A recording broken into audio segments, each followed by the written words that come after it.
So let us talk about this important thing. Anzi panapa chinhu chedu political culture is come back to our ZANU PF. The military takeover of 2017 was premised on uniting party and country. At least that is what the incumbent said in a speech at party HQ. Instead, the tribal card reigned supreme with attendant karangarization of the state. Kasukuwere is the Zulu. It will be interesting to see how the Zulu sentiment will react to one of their own.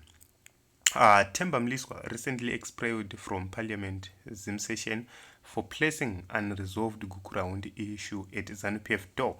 Its campaign season will remain a very tribal nation, numerically, culturally, and political persuasion. Whether we accept it or not, Gukuraundi and tribe will be a factor in this election. Pambera apo pane nyaya. Is this true? To some extent, maybe, but to me, it's not true.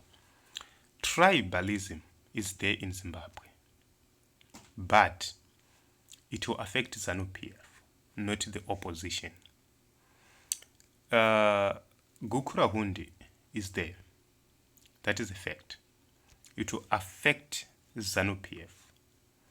Nelson Chamisa pledged to deal with Gukuraundi sincerely. That is through the affected people. Tirikuti Sisuku Triple C. We are going to face this Gukuraundi from the bottom, not from the top. Who was affected? How? What really happened? Then we begin to deal with that issue. We need to have the truth being put on the table. That is the only way Nelson Chamisa is going to deal with this issue. Once the truth is put on the table, then consultations are made. What should we do? And these are consultations which are being made from the people who are affected. Not Inini. I was not affected by Gukuraundi. Which means I can't be asked what needs to be done because I was not directly affected. The people who were directly affected, they need to be asked what should be done, what went wrong, and they give their own views, they give their own thoughts, they give their own solutions. Then the government converges together with these people and find a solution, put the perpetrators to account. If there is need for compensation, compensate these people. There are people without IDs. There are people without birth certificates. How are these people surviving? Their political right has been taken away. Their economic right has been taken away. Their family rights have been taken away. This is an issue which needs to be considered seriously. And Advocate Nelson Chamisa has that issue on cards. He has that issue on board. And it is going to be resolved. The truth is there. And we are going to make sure that these issues are dealt with as young people because we don't want to get into the future with stains like Gukuraundi. There is an issue of Murambachina. It will need to be dealt with. But let us talk about the issue of tribalism, the tribal factor. The people of Zimbabwe, particularly the Zezurus, the Karangas, the Manyikas, the Ntebeles, they are determined to have change in Zimbabwe. But that change is not based on tribal cards. That is not true. They need change, but they need a sincere leader.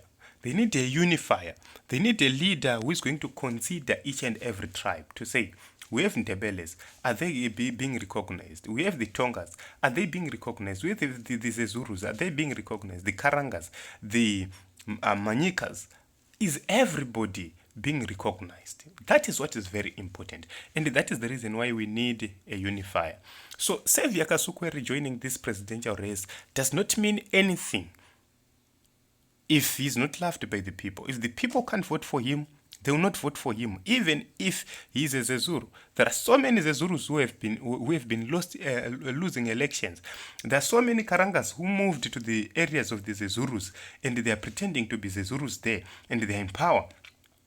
So you will see that this tribal card will not work. This is just a way of trying to confuse the people, but the truth is known.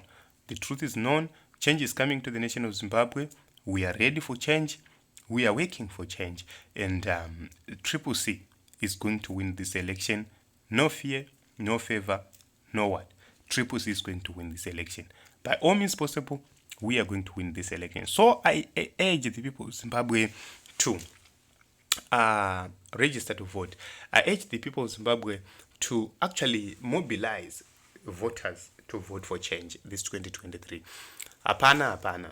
Let us vote for change. Let us make sure that we protect our future, because our future is at stake. It's not about tribalism. It's not about who is who. It's about our future. Let us deal with our future, deal with the problems later, and make sure that we have a united Zimbabwe going forward.